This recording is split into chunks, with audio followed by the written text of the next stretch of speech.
पंद्रह साल जो बिहार में शासन किए और रेल मंत्री के रूप में 5 साल बिहार में राष्ट्रीय जनता दल आदरणीय लालू प्रसाद यादव जी का जो कृति रही है 15 साल के शासन में श्रीमती राबड़ी देवी के साथ और 5 साल रेल मंत्री के रूप में सामाजिक न्याय के साथ विकास और उस दौर में जिस दौर में बिहार आर्थिक तंगी के अंतिम कगार पर था और बिहार ही नहीं पूरे देश के कई राज्य थे, उड़ीसा, राजस्थान, मध्य प्रदेश, पूर्वोत्तर के राज्य, उस वक्त पैसा नहीं आता था। केंद्र की एक ऐसी बजट व्यवस्था थी कि जो लोग 20% सब्सिडी राजस्व देंगे राज्य से वसूल के, उन्हीं लोगों को 100% उनको पैसा अनुदान के तौर पर या बजट में राज्यों को दिया जाएगा। इस दौर से कई राज्य गुजर रहा था जिसमें बिहार भी था, जिस कारण से केंद्र से पैसा नहीं आता था और बिहार का विकास अवरुद्ध था। ये चीज़ें 2004 में जब विरोध हुआ तमाम गरीब राज्यों का, तब वो बदलाव आया और उस बदलाव आने का परिणाम ये हुआ कि जब सेंट्रल में यूपीए की सरकार बनी, मनमोहन सिंह प्राइम मिनिस्टर बने, तब बिहार से आदरणीय लालू प्रसाद यादव, रघुवंश बाबू जैसे कद्दावर लोग बिहार का प्रतिनिधित्व केंद्र में मंत्री के रूप में कर रहे हैं और रामविलास पासवान जी भी कर रहे हैं। और यहाँ पर संजोग दुर्भाग्य कहिए कि मुख्यमंत्री नीतीश कुमार बन गए। फिर भी भेदभाव किए बिना लालू प्रसाद यादव जी, आदरणीय नेता, और रघुवंश बाबू सभी लोग पैसा ला रहे थे कि बिहार का विकास हो। तो सेंट्रल से पैसा आ रहा था और यहाँ नीतीश कुमार उस पर काम किए और मनरेगा जो योजना है, जो मनरेगा में रघुवंश बाबू राजद के नेता, और वो मनरेगा के तहत गांव-गांव में सड़कें बनी, तो श्रेय नीतीश कुमार ले रहे हैं। सड़कें बनाने वाला सेंट्रल और रघुवंश बाबू राजद और मनरेगा मैन थे, सेंट्रल गवर्नमेंट का पैसा था। 2009 से 2014 तक यूपीए की सरकार से जो पैसा आया सेंट्रल से, उसी पैसा का विकास हुआ। 2014 के बाद विकास का कौन सा रेखा खींचा गया बिहार में? इंडस्ट्री क्यों नहीं लगाई गई? 20 साल की सरकार रही आपकी। तो ये तरीका रहा है बिहार के विकास का।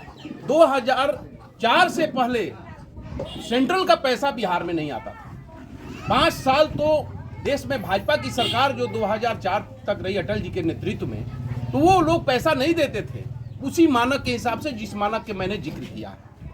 अब आप समझिए कि क्या स्थिति था। जब रेल मंत्री बने तो रेल मंत्री पर तो कोई सवाल नहीं करता है, क्योंकि रेल मंत्री के रूप में आदरणीय लालू प्रसाद यादव जी पूरे बिहार का जो नक्शा बदला, 4 इंडस्ट्री लगाया, कारखाना लगाया, आप इलेक्ट्रिक ट्रेनों को दौड़ाने का काम किया, ब्रॉड गेज बनाया, जो छोटी रेल लाइन थी उसको खत्म किया, कई स्टेशनों को मॉडिफाई किया। इस तरह से उन्होंने रेल के क्षेत्र में जो काम किया, गरीब गुरुओं को एसी में चलने का अवसर दिया। मोदी जी तो हवाई चप्पल वाले को प्लेन में चढ़ाने का वादा करके भाग गए, लोगों को जान ही मार रहे हैं, लेकिन इन्होंने तो गरीब गुरबा को गरीब नवाज एक्सप्रेस और अपग्रेड सिस्टम को लागू करके कि स्लीपर में भी चलने वाला आदमी को कब अपग्रेड होकर एसी में चला जाएगा, 200 का टिकट 800 का सफर करेगा, ये लालू जी का देन था। तो वो लालू जी का एक बहुत ही स्वर्णिम उनका योजना और स्वर्णिम काल रहा है। ये लोग तो जानबूझ के उनको बदनाम करते हैं। जिस घटना में उनका कोई रोल नहीं है, उसमें इकलौता आदमी को फंसा दिया गया और उस पर उनको गाली अपमानित करने का काम किया। तेजस्वी यादव उसी नक्शे कदम पर चल रहे हैं। तेजस्वी यादव बिहार में नेता प्रतिपक्ष की जो भूमिका निभाए, जिसके घुटने पर आती है सरकार, तेजस्वी यादव ही एक ऐसे मुख्य नेता प्रतिपक्ष है पूरे बिहार में, पूरे देश में नेता प्रतिपक्ष के, जिसके सामने सरकार घुटना टेकती है। चाहे वो आप देख लीजिए, ये सामाजिक सुरक्षा पेंशन जो टेंशन में नीतीश कुमार लागू किए, ये तेजस्वी जी का देन है। जातीय सर्वेक्षण, 65% आरक्षण, ये सब पर जो घुटना टेका ये लोग, 5 लाख लोगों को रोजगार, ये तेजस्वी जी नेता प्रतिपक्ष उप मुख्यमंत्री के रूप में रहे या नेता प्रतिपक्ष के रूप में रहे, उनके कारण हो रहा है। तो उन्होंने स्पष्ट कहा है कि माँ बहन योजना हम लोग देंगे, 2500 रुपया, जो गरीब असहाय कमजोर महिलाओं के लिए काम आएगा।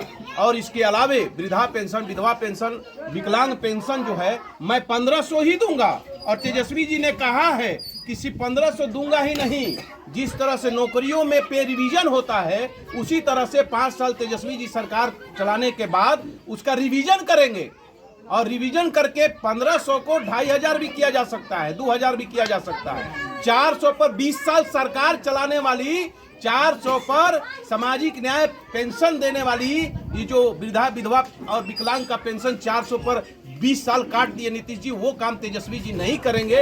ये प्लानिंग है और इसको हम लोग गांव-गांव में बता रहे हैं। साथ साथ ये भी बता रहे हैं कि 10 लाख लोगों को और रोजगार देंगे सत्ता में बैठने के साथ ही। और इसके अलावे कृषि किसान गांव की खुशहाली और जिस जिला में जिस फसल की सबसे ज़्यादा फसल होता है उस जगह पर उसी फसल से जुड़े औद्योगिक कारखाना के लिए निवेश कराया जाएगा।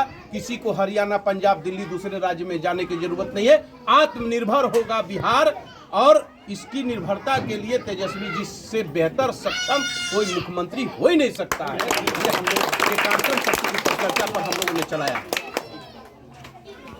जी। आज हम लोग का ये 10वां कार्यक्रम है सत्तू पर चर्चा। ये सत्तू परिचर्चा आदरणीय परम आदरणीय राष्ट्रीय अध्यक्ष राष्ट्रीय जनता दल हम लोग को गार्जियन लालू यादव का जो ये बहुत बड़ा पौष्टिक आहार है, आहार मानते हैं, हम लोग भी मानते हैं। और साथ में प्रतिपक्ष के नेता आदरणीय हम लोग के बिहार के भविष्य या कहिए आने वाला 2025 में मुख्यमंत्री तेजस्वी यादव का भी बहुत ये पौष्टिक आहार रहा है, हम लोग भी आहार मानते हैं। उसी का लेकर के हम लोग कार्यक्रम चला रहे हैं। 12-13 आज इस बूथ पर ढिरवा ग्राम पंचायत राज ढिरवा और बूथ संख्या 12-13 पर हम लोग ये कार्यक्रम रखे हैं। और विगत हम लोग ये 10वां कार्यक्रम है और यहाँ का जो देखा गया है कि बड़ी तेजस्वी जी के बहुत प्रति एकदम इन लोग का हर्षोल्लास से इन लोग का ये ही चाहत है कि तेजस्वी कैसे इस बार मुख्यमंत्री बने और वो बहुरूपिया कैसे यहाँ से फिर बिहार से भागे, यही संकल्प लिया है तमाम 12-13 के बूथ के मतदाता भाई हमारे।